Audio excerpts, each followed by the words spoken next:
Dha te dha da te dha gate na kina dha dha te dha da te dha gate na kina dha te dha da te dha gate na dha dha. So it's on the up, the second section of the qaida.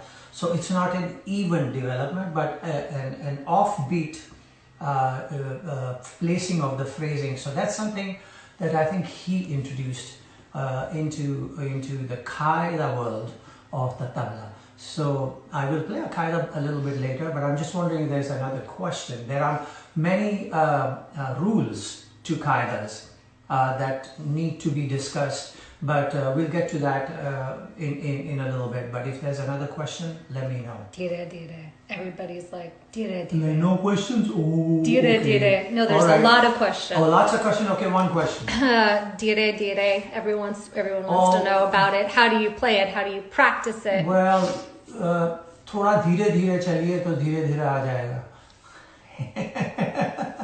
Dhira dhira is a very interesting phrase for the tabla. I mean, that's the one thing that it requires for you to do this, use this part of your hand, and therefore all this that you're doing and all this that you're doing suddenly takes a backseat and comes forward with this. So how do you exert same force playing the dhira dhira?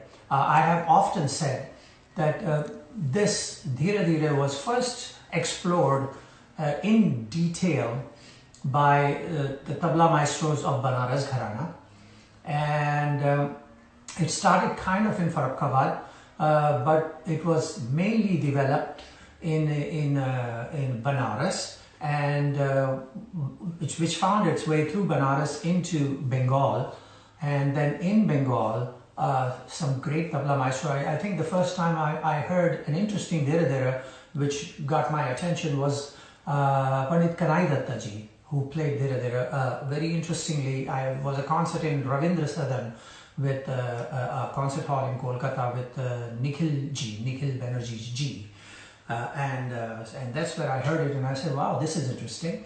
And then later on it was developed further, and the great maestros like Pandit Swapan Chaudhary ji has made dhira dhira very popular, and he's one of the finest exponent of that particular phrase, and so is Anindo Bhai, and now most tabla players have followed these two, and people like Shubhankar Bhai and Vikram Bhai and so on. They have all excelled in being able to play dhira dhira. I'm still trying to figure out what is the best way for me to play dhira dhira, because my hand was set in a different manner, a pakawaj manner, and so I have tried to ask people like Anindo Bhai and Sopanji and all, and what I've been told is throwing of the hand is an important thing. My father also told me that, but in a different manner. He said throw your hand and let the wrist do what it wants to do. So something like what Ustad Zakir Hussain used to do.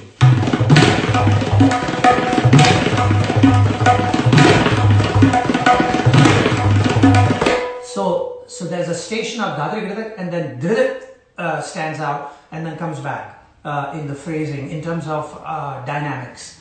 So that is there in Bengal now, or also in Banaras where Pandit Anokhelal ji and all used to play. It was more even and smooth. So they used to throw their hands that way, out. So it was more like playing reverse theta. And emphasis was on that as opposed to this, which is what I learned. So playing with emphasis here is harder, but playing out it is much easier. So a lot of the Reas did not just go date rikite tak, dhere dhere rikite tak. It went date rikite gere, dhere dhere dhere rikite tak. So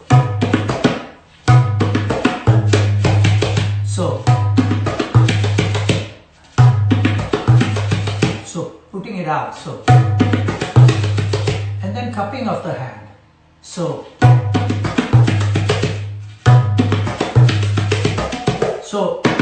this doesn't become more prominent, but that becomes prominent. So these are elements of the dhira dhira which were very beautifully combined together in Banaras, and then later on by famous tabla players of Bengal. And so if you can try and find a way to be able to put all that together, then it is possible to dheere dheere get your dheere dheere together. That's like 100 questions. Okay, one more question and then we'll go into Kaidas, back to Kaidas. Okay, a lot of people are asking about Reas. How do you focus and how do you get the most out of your Reas? How do I focus on Reas? Well, okay, so I turn the television on to my favorite channel, watch some nice Western movie. My father used to love Westerns, and play. No, that's not true. So, what is the main goal of being able to practice? The goal is not to be able to play like your guru or like your favorite tabla players or etc. etc. But to be able to take all that information and be able to try to transpose it into your hands. Now, having said that, it is going to be natural that you're going to be impressed or inspired by tabla players who don't necessarily all belong to one gharana.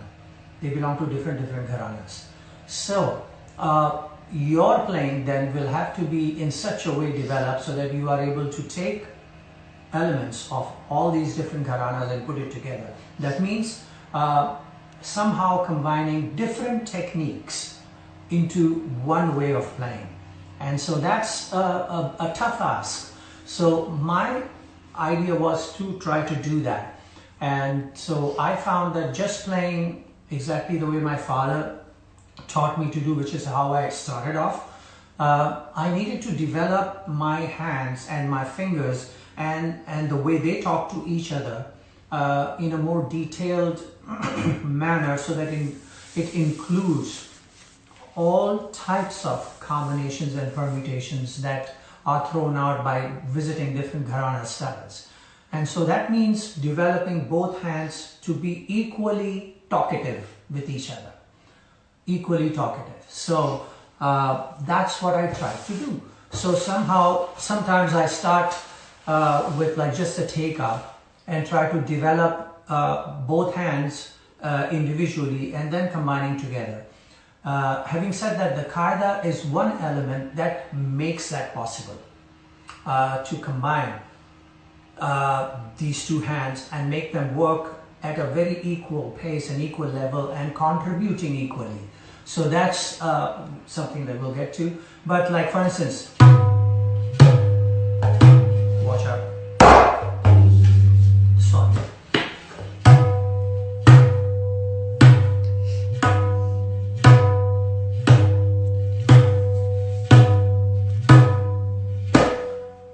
Now doing that, doubling the maya.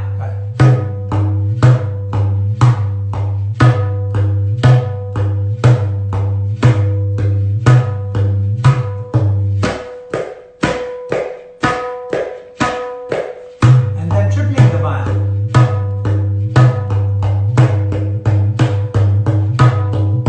Always alternating.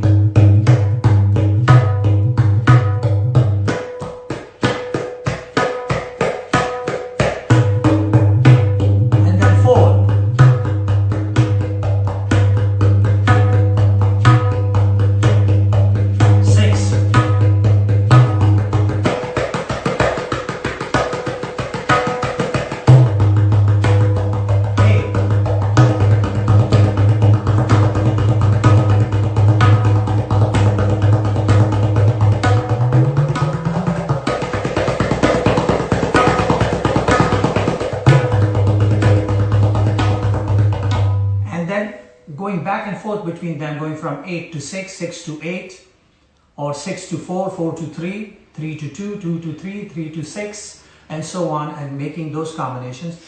Again, same with the tabla. So, first straight, then, and then,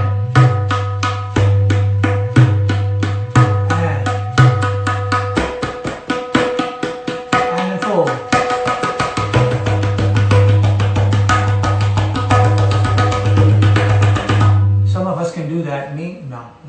So anyway, so these are starting things. Then one of the things that I saw, Ustad Zakir Hussain used to stay in our house when he came to Mumbai at some times. I'm talking about late 50s, early 60s, around that time. Because we were living in a place called Mahim, which was then the last boundary of Mumbai, and then there was a police checkpoint, and then the suburbs.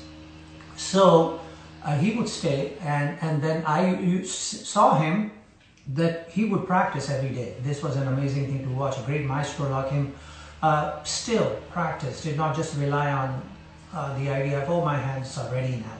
So he would do more like a Shiahi come Chati practice. So so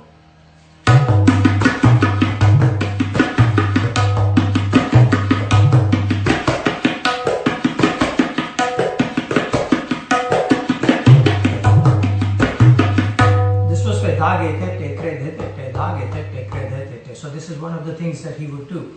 So I've learned to do that as well. So just to get this loosened up and these guys kind of get used to it. And then combination and permutations of that. So, and then from dha on the kinar to go to the maidan. So,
So the idea is to get used to your hand feeling the siyahi, because when you're playing phrases like tereketa, denagina, deneterekita and so on, the siyahi part tends to stand out.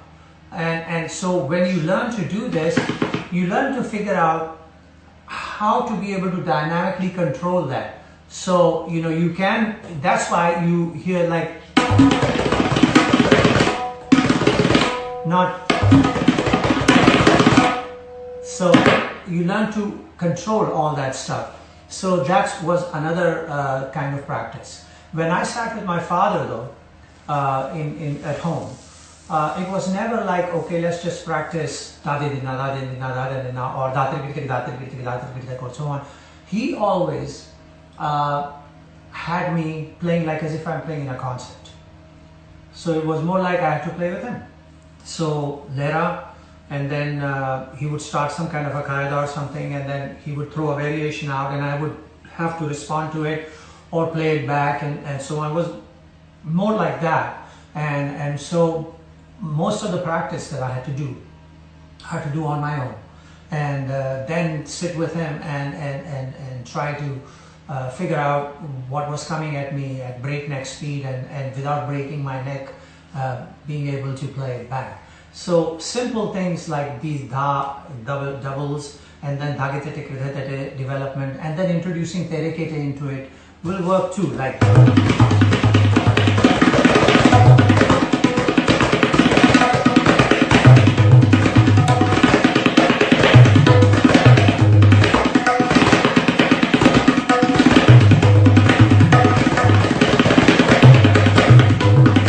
and so on and on. So you work all these out. does this, it loosens up this area, and then it doesn't necessarily help you with the baya as much, but what it does is it does allow you to understand this and the relationship between closed and open baya, because there is kray that you're playing, and how you place the kray allows you to be able to back and forth quickly. So that will help you when you are playing kaidas. Phrases like those, it'll help you with those. So that is basically what I do with Reas. So now I want to come back to Qaida, because of course we do themes and we do variations, but there are supposed to be rules on that one must follow, and that's why it differentiates between there's a difference between Qaida or Rela or something. These days we also tend to play Rela like as if you're playing Qaidas. In other words, although we use different phrases for Relas, we still consider them as theme and variations. So we tend to play Relas, long Relas with like 20 variations. And so for me, there has to be a balance between that and what the Qaida is, because Qaida is supposed to be themes and variations. Rela is supposed to, in my opinion, and that I may be totally wrong, is supposed to be something that you ulat, palat, accent, and do all that stuff. And so either that, or we must figure out a way to play Qaidas which do not use phrases that are used in Rela, and approach it that way. So Qaidas meaning, okay, you have the theme, so those are the syllables and phrases that you have that are something that you can rely on and draw from. Nothing else. It's like developing a raga. You have a 5-note scale, pentatonic. That's all you've got, and you've got to work with that. So those are the phrases that you have. Secondly, I think sometimes the Delhi ustads or maestros imposed even further tighter things on it. For instance, they said, okay, if you're playing dhatete, dhatete, dhadhatete, dhagati nagena, so there's only one theta every time. Dhatete, dhatete, dhadhatete, dhagete nagena. So at no point in any of the variations you should introduce 2 thetas in a row. So you can't go dhatete, dhatete, dhadhatete, thete. No. So that's something that was also emphasized as and when it pleased the maestro. And the other, of course, thing is that the length has to be always even, whether it's 4, 8, 16 in teen tal or 32. And it should rhyme like a poem would, like dhati dagati nagina is the end, so every variation must end with that, so that you have an ending that everybody recognizes. There are Qaidas in Delhi which almost sound like a very long variation, and I would suggest that one should shy away from it. Just stick with ones which are within the one cycle. I'll give you an example. There's a simple theme. Dhag dati dagena dati dagate nagena tak dati dagena dati dagate nagena dhag dati dagena dati dagate nagena tak dati dagena dati dagate nagena. Okay? Or dhak dati dagena dati dag. That's a grace, kray, and we sometimes subconsciously or without thinking about it do put it in, even though it's not in the theme. So those kind of grace notes are possible. Dhag dati dagena dati dagate nagena tak dati dagena. Okay, you can get away with that. But this led to another theme that I heard from Delhi maestro, which was so long, and I said, how do you create a variation? Like 13, 14, 15, 16. Dag dati dagena dati dagatina dagatina dati dagena dati dagatina dadatina dadatina dadati dagatina dadatina dati dagena dati dagatina genata. Already, that's how long it is. So when you have a theme like that, how do you, I mean, 2 cycles long theme, 4 cycles long variations, that gets to be a little, I mean, you can do it and show your prowess as a creator, in that area, but it doesn't help the audience. Audience cannot keep track of what you've come up with and when is the khali arriving and so on. So these are things to be considered. One thing I would say is that qaidas are played differently in different places, right? Like for instance, dati dagena, dhatarikit dati dagate nagena. So it's one terekita, you should be playing that according to the daily idea. But if you go to Banaras, dati dagena, dhatarikit dati dagate nagena, dhatarikit dati dagate nagena, or dati dagena, dhatarikit dati dagate nagena, dhatarikit dati dagena, but dhatarikit dagate nagena, dati dagena, dhatarikit nagena, dati dagate. So dhatarikit is added, and it turns into some kind of a Rela idea. And I have nothing against that, I do it myself. But keep in mind that you try to not introduce phrases that are not allotted in the theme. So I'm going to try to play my first qaida that my father had taught me, this one, and see where it goes, okay? 13, 14, 15, 16.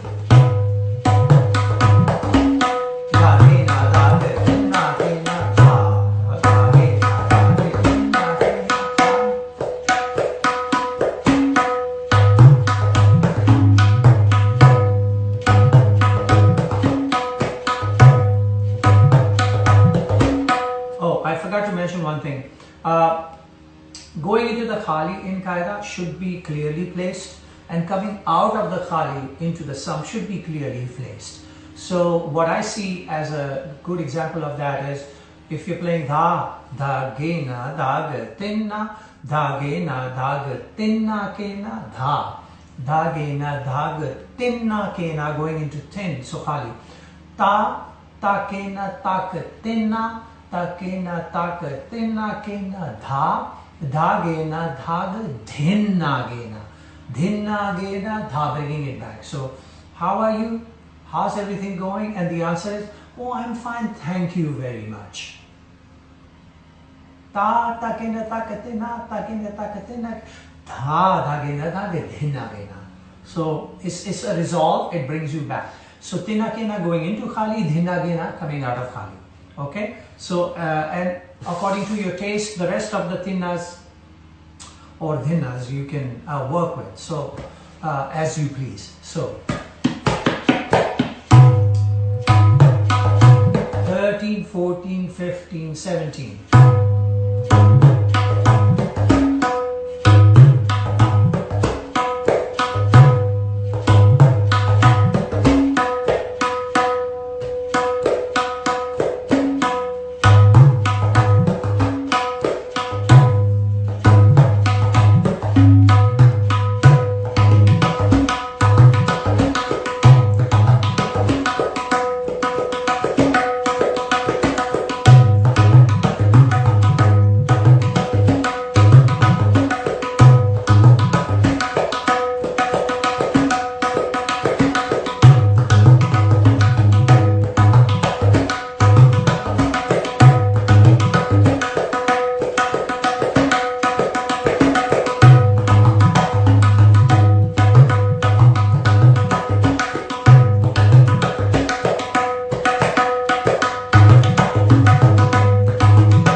just developing is that way, and just one finger. Of course, you can get more worked up into it. This I played it at a medium tempo, so it was clear for you to hear the qaida.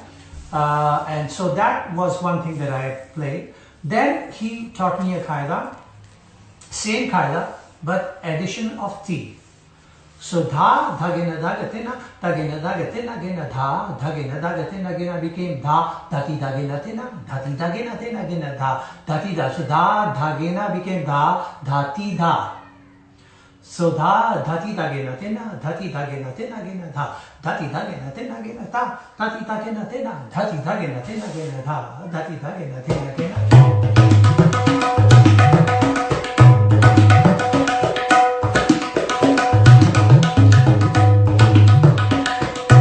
So that is the next theme that I played.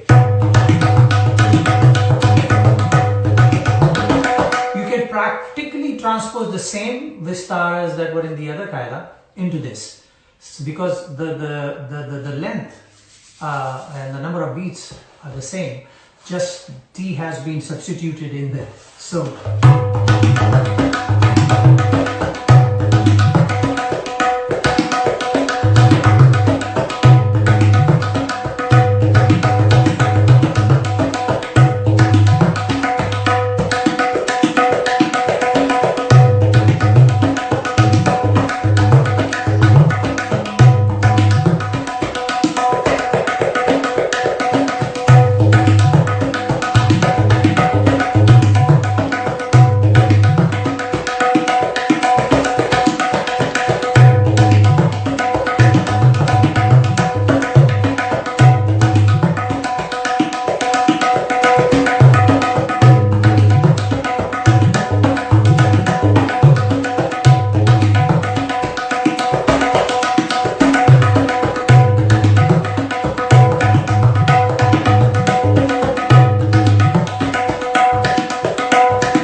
developing that.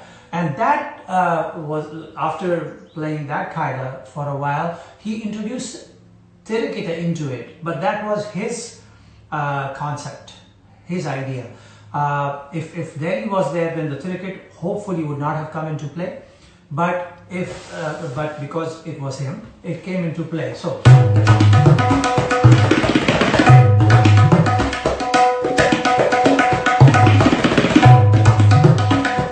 now I'm feeling inside of me that I want to slip in a kre every now and then, because it seems natural.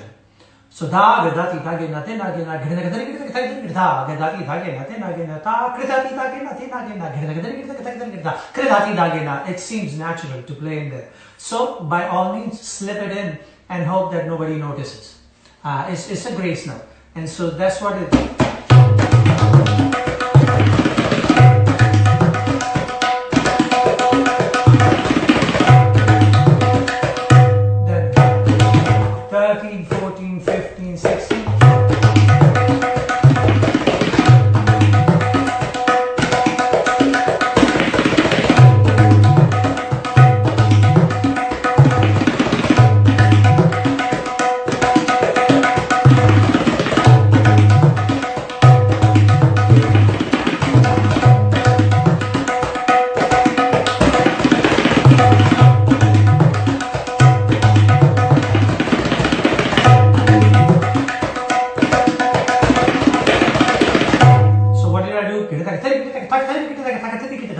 So I'm adding another takta, not allowed in the original, but the maestro says so, so I'm doing it. And so the development of the qaida goes into a whole different direction with different sets of do's and don'ts.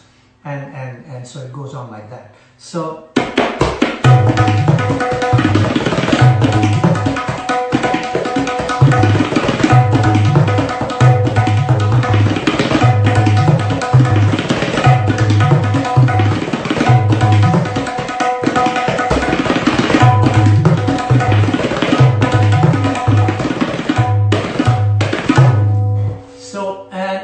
so kaidas can go on like that.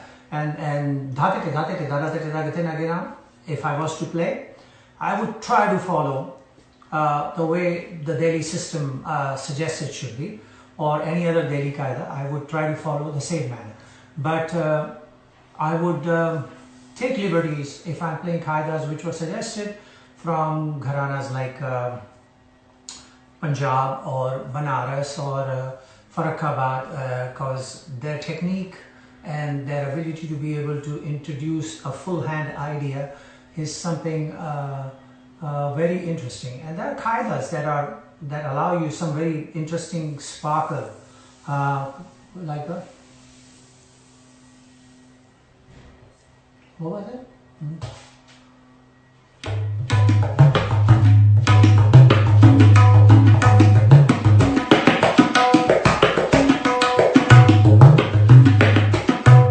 Farrukhabad.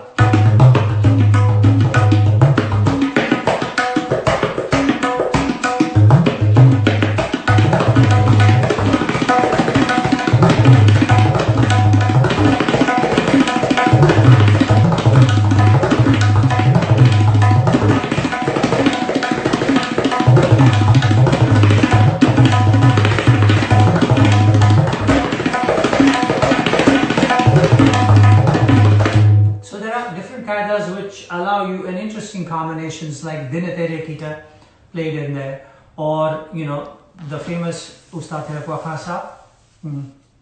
What was that?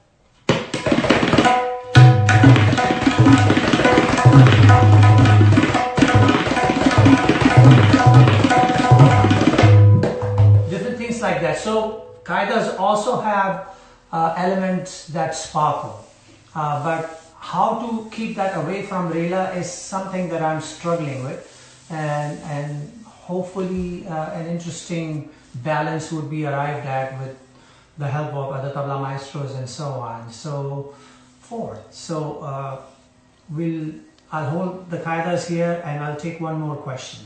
What did you have for breakfast? Huh? What did you have for breakfast? What did I have for breakfast? Are you kidding? Tabla players sleeping in late and trying to start at 11 o'clock breakfast? Well, I had half a banana and a few almonds. That's what I did. And I was, this is my studio practice office area. It's a little like 3 minutes away from my house. So this is where I practice. Tony G practices, and we have our offices and everything, and so I ran over here as quickly as I could. Now that we've done, I'm gonna go and have maybe a little bit more cereal or some toast and maybe a hard-boiled egg or something, and you know, no nalli nihari or payas or anything like that in Marin County. It's a health conscious county. Everybody goes for hikes and walks and jogs and mountain bikes and everything around here. So for me to even suggest that, everybody looks at me strange, like which planet did you come from? So anyway, okay. Thank you all very much for this Friday, and we will see you next Friday.